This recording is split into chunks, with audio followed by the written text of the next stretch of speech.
curtail that and keep an eye on that. And that goes with the impatience. That's not always a very good thing. Again, if you know me as a therapist, I'm extremely patient and long. I have a long, long leash, but ever so often that passion needs to be kind of pulled back.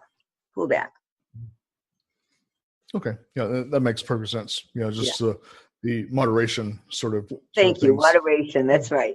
And most of the time I can, but ever so often I have to like put a muzzle on my passion.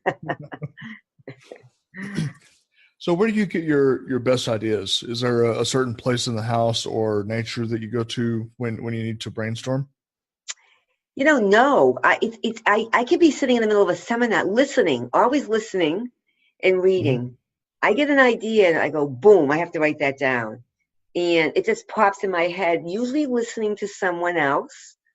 And they may not even be talking about what pops in my head, but they say something and somehow it resonates. And then I think of something else. I go, oh, I have to write that down. Or reading. I'm a voracious reader, and I underline, and sometimes I screenshot things, or I take a picture. So between reading and listening carefully, because I've been listening. Unfortunately, a lot of people don't listen well. As you know, it's an understated form of communication. It's probably the more important one, but listening. It is. Okay. Very good.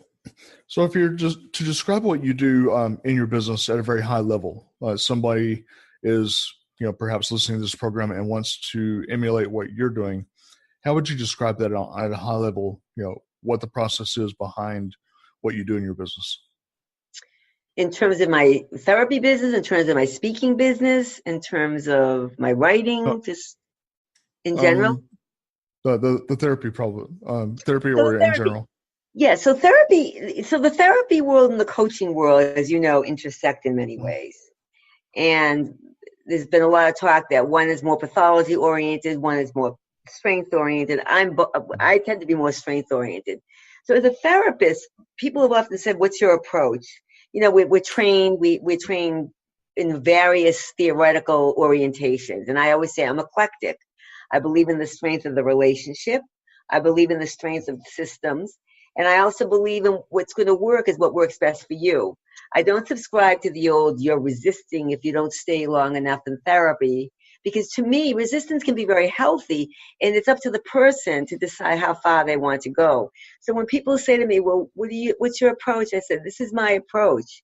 Therapy is about what's going to work for you. I see people 2 sessions. I see people 2 months. I see people 2 years. I see people 20 years. I see people and they take a break and come see me every 6 months, every 10 years. I really tell people it's tailored in a way that works best for them. And that's my belief, and they know it. And I set a sense of safety. That's the most important. Safety, safety, safety. Oh, very nice, very nice. So kind of in wrapping up our time that we have together today, if you can tell me something about you that most people would not know, maybe you're the center of influence that's around you that they don't know about you.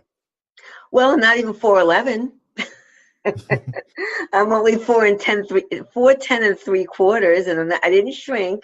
This is as tall as I've been, and most people, I wear high heels, so most people, when they look at it, go, "Oh my God, I didn't know you were that short." So I'm also born on Halloween. Oh goodness. Okay. Yeah. And like I said, I turned 60, and a lot of people don't know. But yes, I'm the 60-year-old under 5 foot woman that is born on Halloween. So. Oh, that's very interesting. Yeah. I actually have an aunt that has a birthday on Halloween, so we share a birthday with her on that one. There you go. It's fun. Yeah, I'm sure it is. Very, very eclectic holiday. Yes.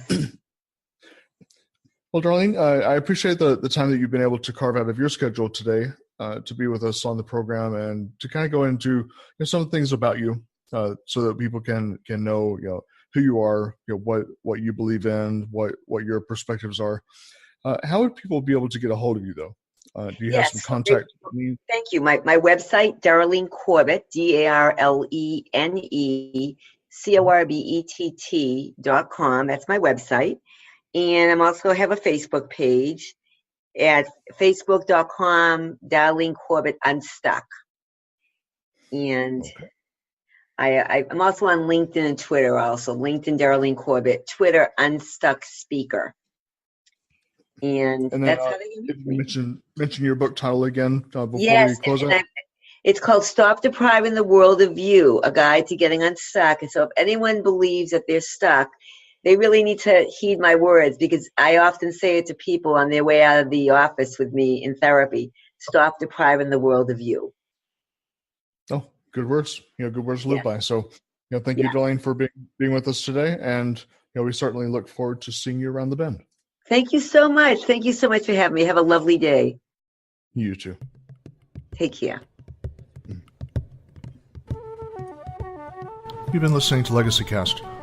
Thank you for joining us today, and be sure to come back next time as we speak with more top influencers, industry experts, and business owners from around the world.